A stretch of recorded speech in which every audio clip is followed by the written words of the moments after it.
नारायण नारायण। प्रिय भक्तों, मेरे YouTube चैनल हिंदू भक्ति में आपका स्वागत है।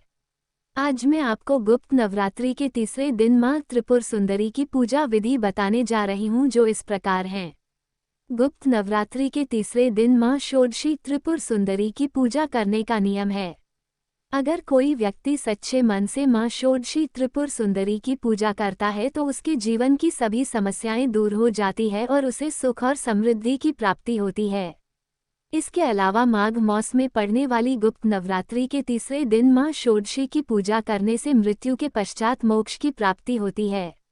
आज हम इस आर्टिकल के माध्यम से आपको बताने जा रहे हैं कि माघ गुप्त नवरात्रि तीसरे दिन मां षोडशी की पूजा कैसे करें। मां षोडशी की पूजा का महत्व।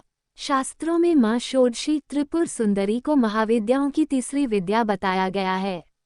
ऐसा माना जाता है कि मां षोडशी तीनों लोकों में सबसे सुंदर है।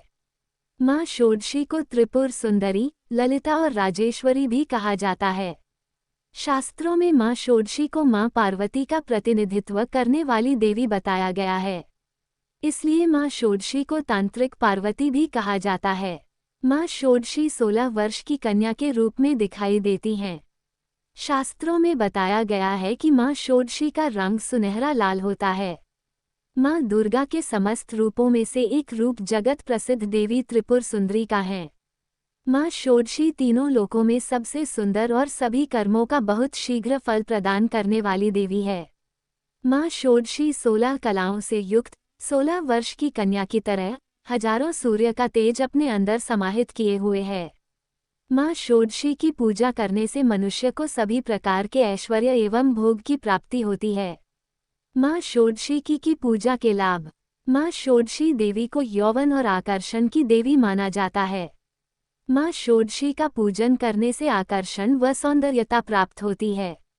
अगर आपके दाम्पत्य जीवन में हमेशा कलह होती है, आपका कोई प्रिय आपसे नाराज हो गया है, समाज में सम्मान व पद प्राप्त करने के लिए या किसी व्यक्ति को सम्मोहित करने के लिए मां षोडशी की पूजा करें।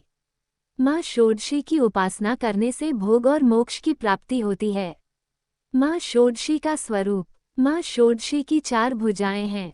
ये अपने हाथों में पास, अंकुश, धनुष और बाण धारण करती हैं। श्रद्धा पूर्वक मां षोडशी की पूजा करने से मनुष्य को सुख, शांति, समृद्धि के साथ साथ मुक्ति भी मिलती है। अगर कोई मनुष्य सच्चे मन से मां षोडशी की पूजा करता है तो वह आसानी से अपने शरीर, मन और भावनाओं को नियंत्रित कर सकता है। मां षोडशी की पूजा करने से पारिवारिक सुख और अनुकूल जीवन साथी भी प्राप्त होता है। इसलिए गुप्त नवरात्रि में मुख्य रूप से मां षोडशी की पूजा करने का नियम है। मां षोडशी की पूजा विधि।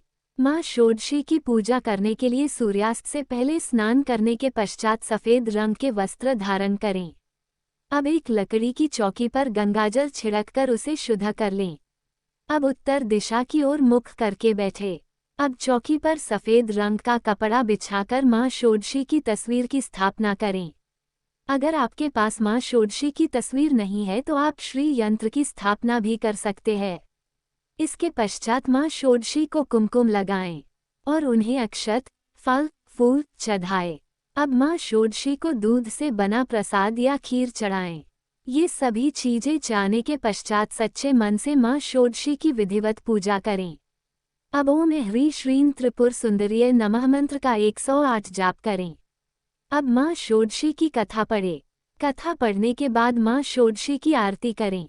अब सफेद रंग की मिठाई या खीर से मां को भोग लगाएं। पूजा करने के पश्चात पूजा में हुई किसी भी गलती के लिए मां षोडशी से क्षमा प्रार्थना करें। पूजा पूर्ण होने के बाद 9 साल से छोटी कन्याओं के बीच में प्रसाद बांट दें। अगर आपको 9 वर्ष से छोटी कन्याएं नहीं मिल रही है तो आप ये प्रसाद गाय को भी खिला सकते हैं। मां षोडशी की कथा। पौराणिक कथा के अनुसार जब भगवान शिव ने क्रोध के कारण कामदेव को अपना तीसरा नेत्र खोलकर भस्म कर दिया था, उस समय भगवान शिव के गणों ने उस भस्म को समेटकर उसे गीला करके एक सुंदर पुतला बनाया और भगवान शिव से कहा कि हे भगवान, इस पुतले में प्राण प्रतिष्ठा कर दीजिए। जिसके बाद भगवान शिव ने उस पुतले में प्राण प्रतिष्ठा कर दीजिए। लेकिन वह भस्म से उत्पन्न होने के कारण उससे जो पुरुष उत्पन्न हुआ वह उसमें तमोगुण की अधिकता थी। जिसके बाद वह तीनों लोकों में हाहाकार मचाने लगा। उसने देवराज इंद्र के समान ही दूसरे स्वर्ग का निर्माण किया और स्वर्गलोक पर भी आक्रमण कर दिया। जिसके बाद देवराज इंद्र देवऋषि नारद के पास गए। उपाय के रूप में नारद जी ने उन्हें आद्या शक्ति की विधिवत रक्त और मांस से पूजा करने के लिए कहा।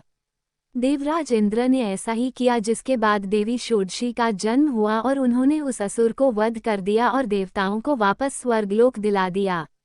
हमें उम्मीद है हमारे द्वारा दी गई जानकारी आपको पसंद आई होगी। अगर आपको ये जानकारी पसंद आई है तो चैनल को सब्सक्राइब, लाइक और शेयर जरूर करें। ऐसे ही व्रत कथा जानकारी के लिए जुड़े रहें मेरे YouTube चैनल हिंदू भक्ति के साथ।